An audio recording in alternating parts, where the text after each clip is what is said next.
예, 안녕하십니까. 여러분들의 백만장자입니다. 사랑합니다, 여러분. 예, 어제 SK 하이닉스 7%, 삼성전자도 3%대 빠져서 걱정이 좀 있으시겠지만, 일단 여러분, 정답은 나와 있습니다. 시간이 좀 더 걸릴 뿐이지, 예. 저는 우리가 좀 장기 투자하시는 분들은 크게 걱정 안 하셔도 된다. 이미 정답지는 나와 있다. 흔들게 하는 겁니다, 여러분. 자, 오늘 여러분 재미있는 소식이 나와서 여러분들에게 전달을 좀 해드릴게요. 블룸버그 TV에서 나온 건데,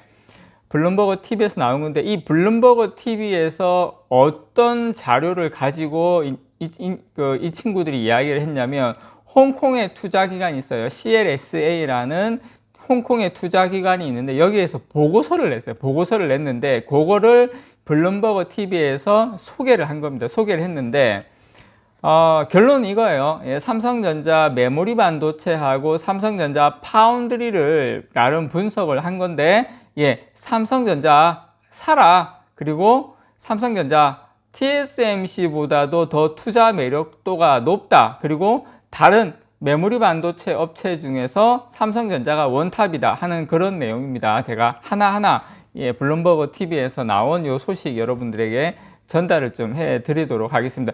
투 트랙으로 딱 영상 내용이 투 트랙으로 되어 있어요.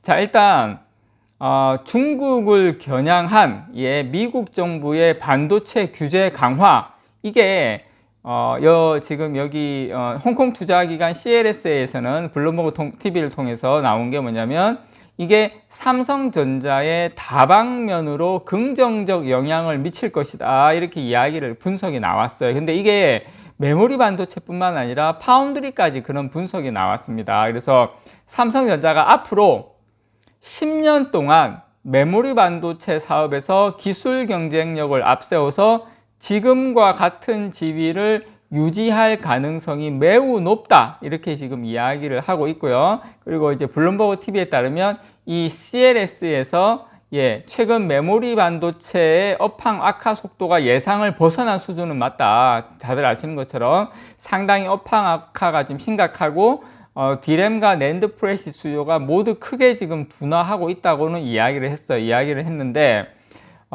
지금 그러나 이 CLSA 측에서는 메모리 반도체 기업들이 잇따라 이 수요 둔화에 대응을 해서 시설 투자와 생산을 축소하기 시작하면서 반도체 업황 안정화를 이끌 가능성이 매우 크다, 내년부터는. 그래서 그러나 이제 다만 업황이 본격적으로 회복하는 시기에 대해서는 제가 여러분들께 계속 말씀드린 똑같습니다. 내년 하반기로 예상이 되는 만큼 삼성전자와 SK 하이닉스가 당분간 실적 부진을 피하기는 어려울 것으로 전망한다. 근데 어쨌든 지금 모든 전망이 내년 하반기로 다 가 있어요. 내년 3분기죠. 그러면 여러분, 아무리 늦어도 내년 3분기 업황이 좋아지면 내년 늦어도 지금 이제 4분기 아닙니까? 1분기 안에는 바닥을 한 번 더 설상 쌍바닥을 가고 기간 조정을 간다 하더라도 내년 1분기 안에는 바닥 찍는다는 게 1분기도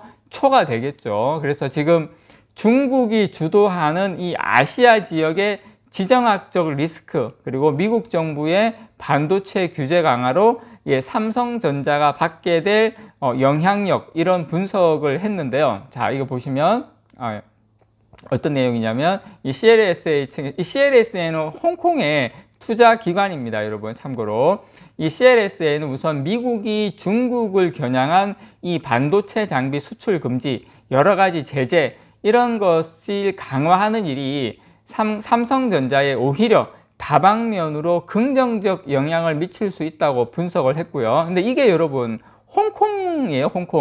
홍콩에서 나온 투자 기관인데 이런 보고서를 냈어요. 같은 대륙 아닙니까? 그런데 미국이 중국을 겨냥한 이 수출 금지나 이런 것들이 삼성전자에게 오히려 긍정적이다. 그래서 이게 홍콩 보고서인데, 삼성전자를 추격하던 이 중국 메모리 반도체 기업이 핵심 장비와 기술을 확보하기 어려워져서 반도체 기술 발전에 브레이크가 걸릴 수밖에 지금 없다. 그래서 주식 투자자들은 그동안 중국 정부의 막대한 지원을 받던 이 중국 현지의 메모리 기업이 본격적으로 생산 확대에 나설 가능성을 지금 우려를 하고 있었다. 그래서 중국 정부의 막대한 보조금 받고 이런 업체들이 이제 왕창 본격적으로 생산 확대하려고 딱 했는데, 그러나 미국 규제로 이제 생산에 필요한 장비를 확보할 수 없게 돼가지고 이제 중국에서 사실 중국이 여러분 대량 생산이 무서운 거지. 뭐 이번에 뭐 만들었다고 SMIC에서 뭐 5나노 만들고 7나노 만들어도 여러분 이게 대량 생산이 안 되면 삼성하고 게임이 안 돼요, 얘네들이. 그러니까 중국의 그런 힘은 그냥 막 찍어내는 거, 그냥 막 인해 전술을 하고 막 그런 게 무서운 거지. 이렇게 장비 없고 이렇게 해가지고 아무리 해봐야 재미없다. 뭐 작게 아무리 가격을 싸게 내놓는다 하더라도 본인들이 적자 보고 보조금 받기 때문에 나오는 물량이 적으면 사실 삼성전자에 미치는 영향 거의 제한적이거든요. 그래서 이 미국 정부 규제로 삼성전자가 이 반도체 사업에 큰 타격을 받을 것이라는 전망이 유력하게 나왔는데, 삼성전자가 이 낸드 플래시 핵심 생산 거점으로 삼고 있는 이 중국 공장 장비 반입 등 시설 투자를 벌이기 어려워지기 때문이라고, 이런 그 삼성이 큰 타격을 받을 것이라고 이야기가 나왔는데, 오히려 이런 그 CLSA 분석대로라면 미국 규제 강화는 중장기적으로 삼성전자에 아주 유리하게 작용할 것이다. 제가 이야기한 그대로 여기서도 이야기를 하고요. 자, 이제 여기서 또 재밌는 게, 자, 메모리 반도체뿐만 아니라 파운드리 사업에서도 반사 이익을 볼 것이라고 또 분석을 했어요. 자, 미국하고 중국의 이 무역 전쟁 확대는 대만의 지정학적 리스크를 키울 수 있고, 대만에는 삼성전자 파운드리 최대 경쟁사인 이 TSMC의 반도체 공장이 사실상 대부분 위치해 있죠. 이 주요 반도체 고객사들이 이런 리스크를 고려해서 TSMC 대신에 삼성전자의 위탁 생산을 맡기는 사례가 지금 늘어날 것으로 예상을 하고 있는데, 실제적으로 지금 이쪽 투자 그 연구원에서는 실질적으로 많은 대형 업체들이 삼성전자와 지금 여러 가지 협력과 지금 협상에 들어간 것으로 안다. 지금 그 정도까지 이야기를 나왔어요. 그래서 미국 정부에서도 이 부분에 대한 모종의 압력이 좀 있는 것 같아요. 너무 리스크 한 곳에 두지 마라. 특히 대만에는 하지 마라. 이렇게. CLS에서는 투자자들은 대부분 이 삼성전자 메모리 반도체에 주목하고 있지만, 파운드리 사업에서 이뤄내는 업적도 충분히 주목할 만하다. 그래서 앞으로 수년간 꾸준한 성장세를 이어갈 가능성이 파운드리에서 상당히 높다. 이렇게 지금 전망을 하고 있는 겁니다. 그래서 지금 삼성전자의 파운드리 점유율이 지금 16에서 한 17% 정도고, TSMC가 한 65% 정도가 되는데, 앞으로 이 격차는 점점 줄어들 수밖에 없다. 지금 이렇게 전망을 하고 있습니다. 그리고 메모리 반도체 사업도 상당히 중장기적으로 긍정적으로 평가를 한다. 이렇게 이야기를 했고, 지금 삼성전자 현재 여러분 디램 시장에서 한 45%, 낸드 플래시에서 한 35% 정도의 압도적인 점유율을 차지하고 있거든요. 근데 여러분 이게 이유가 있습니다. 디램은 45%, 낸드는 35% 이유가 있어요. 왜 10% 적냐면,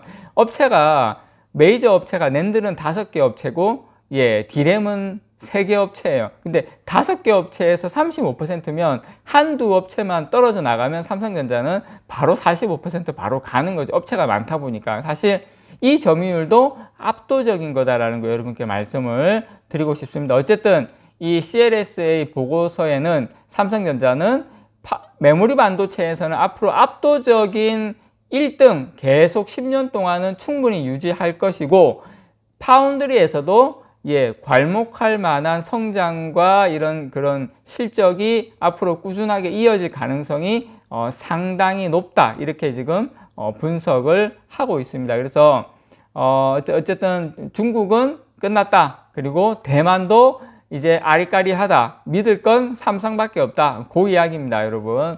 우리가 일반적으로 다 예상하고 아는 내용이었지만, 홍콩 투자연구소에서 이렇게 신랄하게 이런 이야기를 했다라는 것, 저는 거기에 의미가 있다라고 생각을 합니다. 이상 여러분들의 백만장자였습니다. 사랑합니다, 여러분.